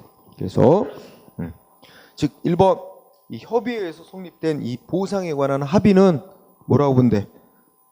사경제 주체로 수행하는 사법상 계약의 성질을 갖는 거. 그럼 사법상 계약으로 보게 되면 사법상 계약의 가장 우선시 되는 건 당사자 간의 자유로운 의사입니다. 자유로운 합의야. 따라서 당사자 간의 자유로운 합의로 법에서 정하는 보상금 기준 의하지 아니하고 보상금을 지네들이 합의해서 정할 수도 있어. 근데 공교롭게도 그러니까 더 많이 줄 수도 있지. 법이 정한 기준보다 보상금 더 많이 주는 걸로 합의할 수도 있잖아. 근데 문제는 보상금 법이 정한 기준보다 적게 주는 건데 합의가 된 거야. 그러니까 토지 소유자가 나중에 문제를 제기해서 이거 법이 정한 기준에 따른 보상 금액보다 적게 주는 거다. 적게 주는 거로 합의를 했다. 모르고 그랬다 하더라도 그거 뭐야? 더 달라. 소송하는 거 안 받아줘요. 그래서 읽어보면 일단 당사자의 합의로 법이 정한 기준에 의하지 아니하고 보상금 정할 수 있다. 따라서 그 밑에 법이 정하는 기준에 안 따르고 보상금액 합의를 했다 하더라도 그 합의가 착오 등을 이유로 적법하게 취소되지 않는 한 유효하다. 그죠? 그래서 밑에 줄 보면 보상금에 관한 합의 내용이 법에서 정하는 보상 기준에 맞지 않는다 하더라도 별도로 이게 합의를 취소가 되지 않는 한 추가로 법이 정한 기준에 따른 보상금 청구 다시 할 수는 없다. 합의가 돼서 자유로운 합의로 결정한 이상 그 합의했던 걸 계약을 취소한다든지 특별한 게 없는 한은 추가로 보상금 더 달라고 할 수 없다. 응? 요거 시험에 쓰였습니다. 그죠? 자, 1번만 잘 보면 될 겁니다. 그 다음에 뒤로 가죠. 그런데 자, 그 다음에 632페이지에 쌍가로 2번 손실보상금 결정에 대한 불복 절차라고 하는 주제가 있죠. 매우 중요. 시험에 있어서. 자, 그런데 여기도 이제 누가 주로 싸우느냐를 우리는 주로 관심사를 토지 소유자에 대해 초점을 맞춰서 봅시다. 토지 소유자가 자, 어쨌든 아까대로 절차상 협의가 안 됐어. 합의가 안 돼. 그러니까 토지 사업 시행자가 신청. 그러면 토지수용위원회에서 신청을 받아 결정을 내려요. 이 결정을 뭐라고 부르냐면 수용재결이라고 부릅니다. 용어가 그래. 수용재결. 그런데 이 수용재결에는 기본적으로 두 가지 내용이 있습니다. 하나는 이 토지 소유자를 A라고 하면 A의 땅을 공익사업을 해서 뺏는 거 결정합니다. 수용한다. 단 전제 조건 보상금을 얼마를 주는. 그래서 여기서 뭐냐면 보상금 결정을 합니다. 금액. 응? 그 다음에 또 이 보상금을 지급하는 걸 조건으로 토지 수용하는 결정을 내립니다. 응? 이 두 가지 내용이 들어있어요. 보상금을 얼마 주는 걸 조건으로 해서 사업시행자가 보상금 얼마 지급하는 걸 조건으로 해서 토지를 소유권을 박탈한다. 응? 이렇게 결정하는 거예요. 그런데 토지 소유자 입장에서 어떻게 볼 수 있어? 두 가지 불만이 있을 수 있어요. 두 가지인데 다 불만이 있을 수 있고 하나만 불만이 있을 수 있어요. 토지 소유자 입장에서는 내 땅을 뺏어가는 것 자체, 수용해가는 것 자체 승복을 못하겠다. 보상금이 문제가 아니고 내 땅을 뺏어가는 것 자체에 불만이 있을 수 있어요. 그죠? 그래서 둘로 나눠보자. 이거를 토지 소유자 입장에서 이 토지를 수용해가는 토지 수용하는 것 자체의 불만.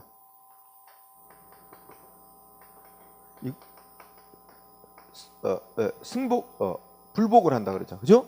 승복이 안 되는 거야. 내 땅을 뺏어가는 것 자체의 불만. 그러면 이거 무슨 소송으로 이제 싸워야 되냐 하는 문제야. 그러면 지금 토지수용위원회가 이렇게 결정한 거지. 여기에 대해서 두 가지 방법을 쓸 수 있어. 하나는 이의 신청을 해볼 수가 있어. 응? 이의 신청. 또는 이의 신청을 해볼 수 있다. 근데 이의 신청을 어디다 하냐면 이의 신청은 이의 신청은 요 위에 중앙토지수용위원회라고 있어. 중앙토지수용위원회라고 국토교통부에 있어요. 응? 여기는 관할토지수용회는 보통 시도에 있고 중앙토지수용위원회에다가 한 번 더 이의 신청을 해볼 수 있습니다. 이의 신청. 근데 이의 신청은 반드시 해야 되냐? 아니야. 해볼 수도 있고 안 해볼 수도 있어. 임의적. 응? 자, 이의 신청을 했는데 이의 신청을 하면 여기서 무슨 결정 나오냐? 이의 신청을 받아서 결정을 내리는데 이걸 뭐라고 부르냐면 이의 재결을 한다 그래요. 표현이. 이의 신청을 받아 다시 결정한 거야. 이의 신청 사건에서 결정 내린 걸 이의 재결을. 이걸 받아봤더니 승복이 안 돼. 또 마음에 안 드는 결정을. 그러면 바로 이번에 어떻게 되지? 소송. 그런데 무슨 소송이냐? 내 땅 뺏어간다는 이 수용하는 것 자체에 난 그 결정 자체를 다투겠다는 거예요. 근데 이 토지를 수용한다는 결정 자체는 토지 수용 유예라는 행정기관이 공권력 행사로서 결정 내린 거야. 따라서 이거에 대해서는 다투는 방법은 어떻게 돼? 항고 소송이야. 항고 소송. 그러니까 요 경우에는 항고 소송. 응? 항고 소송. 즉 취소시켜 달라 이런 소송을 제기하는 겁니다. 응? 그런데 항고 소송을 제기하는데 소송의 대상은 뭐냐? 여기서는 소송의 대상이 중요합니다.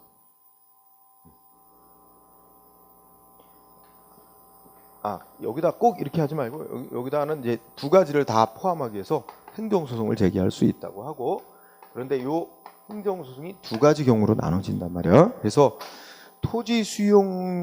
토지를 뺏어가는 것 자체에 승복을 못한다 그러면 이의 신청을 해볼 수도 있고 안 해볼 수도 있고, 하여튼 이의 신청을 거쳤다고 전제를 해봐. 이의 신청을 안 할 수도 있는데 거쳤다고 가정을 해봐. 거치고 나서 소송을 갈 수 있는데 항고소송을 제기된다. 이때 소송의 대상이 뭐냐? 그러면 맨 처음에 관할 토지 수용인에서 토지를 뺏는다는 처음 결정을 내린 건데, 이거에 대해서 중앙토지수용인에 이의 신청을 한 번 더 했지. 여기서 다시 결정 내렸어. 역시 뺏는 거로 결정이 났어. 승복 못해서 항고소송할 때는 요 수용재결 갖고 소송을 해야 돼. 이 중앙토지수용회가 이의 신청 받고 재결한 거 갖고 소송하는 게 아니고, 응? 그래서 뭐가 소송 대상이다? 소송의 대상은 뭐다고? 이의 재결이 아니라 수용 재결을 대상으로 소송해야 된다. 응? 이게 되게 중요해요. 이때는 항고 소송을 하는 건데 소송의 대상이 수용. 그러면 소송 대상이 정해지면 소송 대상인 수용 재결을 누가 했어? 관할 토지 수용인회가 했지. 얘가 피고가 되는 거야. 피고는 자연스럽게 따라오는 거야. 응? 대상이 결정됨으로 인해. 자, 간단히 얘기하면 그렇고, 그 다음에 토지 소유자가 승복을 못하겠다고 다투는 건 땅 뺏어간다는 결정은 그거는 난 인정한다. 뭐만 불만이야? 보상금을 너무 적게 정해준 게 이게 불만이야. 그래서 만약에 이 사람이 보상금 금액에만 불만이 있어. 금액에만 불복. 응? 땅 뺏어가는 거는 받아들이는데 보상금을 너무 적게 결정한 거면 불만이 있는 거야. 그러면 이 경우는 역시 뭐 이의 신청을 해볼 수도 있고 안 해볼 수도 있고 똑같아. 네. 그런 다음에 해볼 수도 있고 안 해볼 수도 있다는 거, 임의적이랑 건 똑같고. 자, 이 경우에는 무슨 소송하냐? 당사자 소송. 이것도 행정소송의 한 종류인데 당사자라는 소송이라는 걸 제기하고, 이때 이 소송은 무슨 소송이냐면 보상금 더 달라고 청구하는 소송. 그래서 이걸 우리가 보상금 앞에 손실은 그냥 빼고 말게. 보상금 토지 소유자 입장에서는 증액 청구 소송을 할 거야. 이거를 제기하는 거야. 그죠? 근데 여기는 뭐가 또 중요하냐? 보상금 증액 판결 내려달라고 소송을 하는데 여기서는 피고가 중요해요. 누구를 피고로 하게 돼 있느냐? 토지 소유자가 법원에다가 보상금 증액하는 판결을 내려달라 청구할 때 사업 시행자를 피고로 하라고 돼 있어요. 사업 시행자를 피고로 하게 돼 있습니다. 응? 원래 보상금 누가 결정했어? 토지수용위원회라는 데서 결정했어. 토지수용이라는 행정기관의 공권력 행사로서 보상금 얼마 결정했는데 거기에 승복 못한다고 싸우는 거야. 원래 공권력 행사에 대해서 다투는 소송은 항고소송인데 법이 그렇게 하지 마라. 결국은 보상금을 지급해야 될 의무자인 토지 사업 시행자하고 보상금을 지급받을 권리 있는 토지소유자고 둘이 권리 의무자끼리 싸워라. 이렇게 법으로 정해놨어요. 그래서 토지수용인을 피고로 해서 하지 말고 보상금 지급 의무자인 사업 시행자를 피고로 해서 싸워라라고 특별히 정해놓은 거야. 그래서 요거 물어보네. 그래서 여러분들 교재로 보자. 그러면 우선 행정소송 이의 신청했죠? 여기 여러분들이 내가 상세히 설명 안 해도 여러분들이 꼭 읽어보세요. 그래서 자 1번 이의 신청은 임의적 절차라고 해놓고, 자 지방 토지 수용인회, 예를 들어 시도지사 소속으로 시도 토지 수용인회의 재결에 이의가 있는 자는 해당 지방토지 수용회를 거쳐 중앙토지수용위원회에 이의 신청할 수 있고, 또 처음부터 뭐 국가가 하는 공익사업 같은 경우는 처음부터 중앙토지수용위원회가 처음부터 재결을 합니다. 수용 재결을. 응? 그럴 경우는 이의 신청 받아서도 또 중앙토지.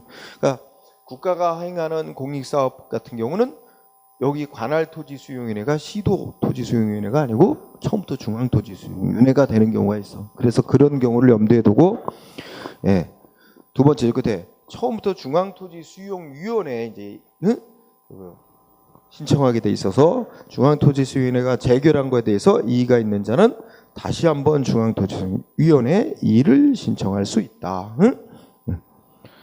이 신청은 재결서 받은 날부터 30일 이내에 해야 된다. 이런 식으로 규정되어 있고, 그죠?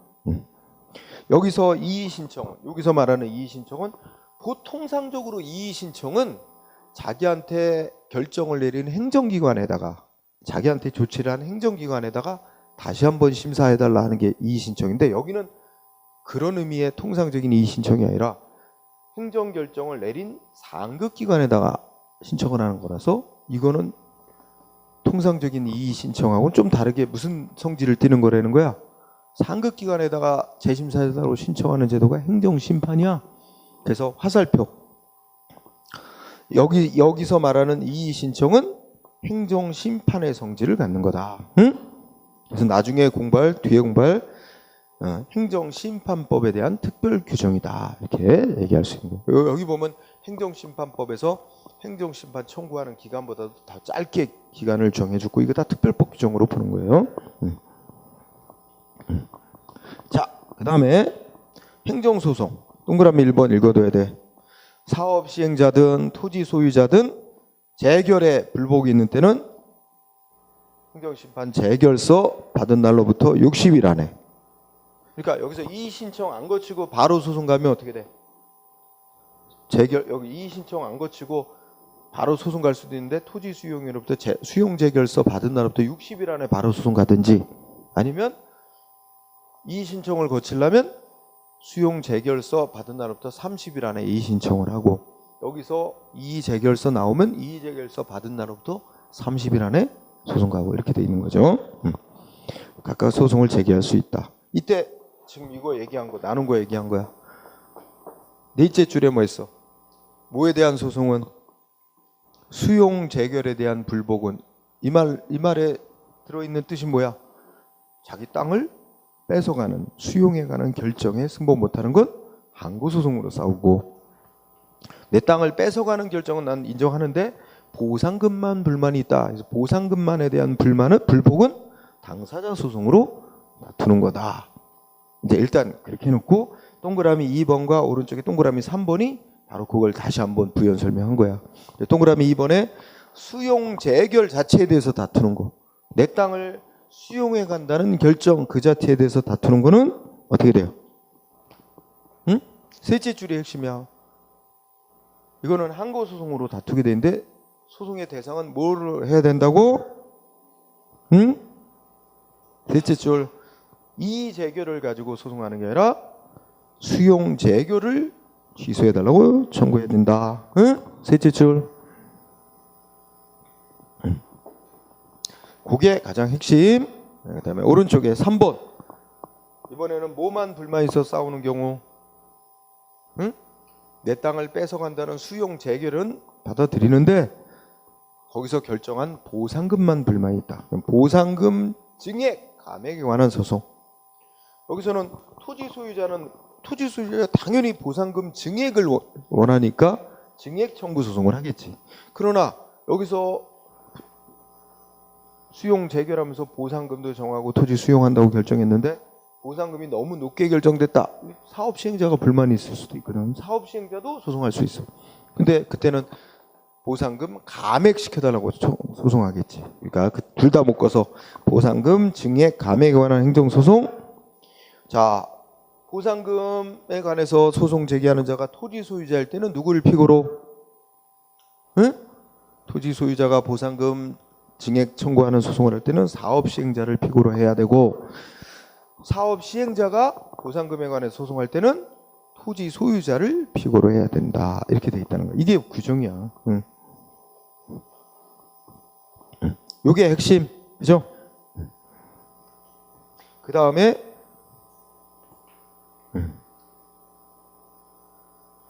동그라미 5번 밑에 동그라미 4번은 그건 지워야 된다. 뭔가 빼야 될 상황인데 거기 다시 들어갔어. 응? 자, 동그라미 5번. 자, 여기서 토지 소유자든 사업 시행자든 이의 신청했다. 또 이의 신청 받고 승복이 안 되니까 또 소송 간다. 이의 신청을 하건 소송을 하건 토지 수요가 결정 내린 거 정지되지 않습니다. 자, 동그라미 5번. 이의 신청이나 행정소송 제기해도 사업의 진행 및 토지 수용 사용 정지시키지 아니한다. 그 부분이 중요한 거야. 정지되지 않는다고. 이게 이제 정지된다고 많이 틀리게 낸다. 이렇게 정리하면 되고, 그러면 그 밑에 판례로 확인해 보자. 1번은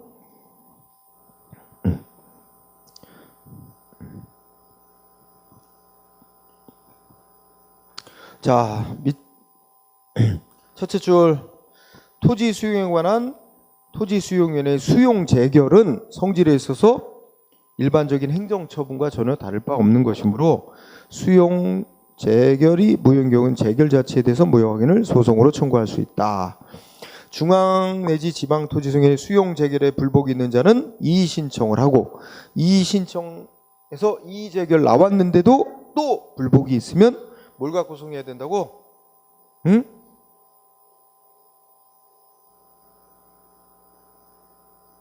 아, 괜히 그거 읽으면 헷갈려 주겠다. 그럼 결론이 여러분 어떻게 돼요?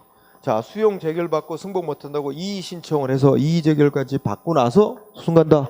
소송의 대상은 뭐 갖고 소송해야 된다? 수용 재결. 그러면 됐어. 응? 괜히 이거 갖고 소송하는 거 아니다라는 판결이야. 응.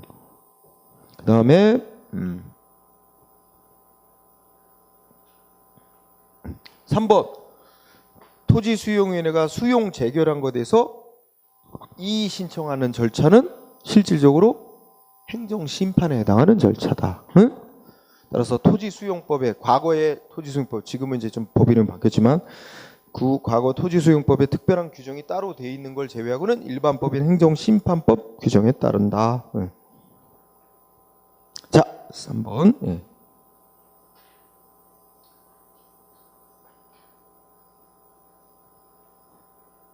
그 다음에 네, 그 정도 하면 될 것 같아요. 그죠? 네. 자, 그래서 손실보상 파트에서는 지금 이 마지막 부분에 불복 절차에 관한 논의도 매우 자주 나오는 내용입니다. 이를 좀 정리할 필요가 있습니다. 자, 그러면 조금 쉬는 시간을 갖고 네, 세 번째 시간을 진행하도록 하죠. 네.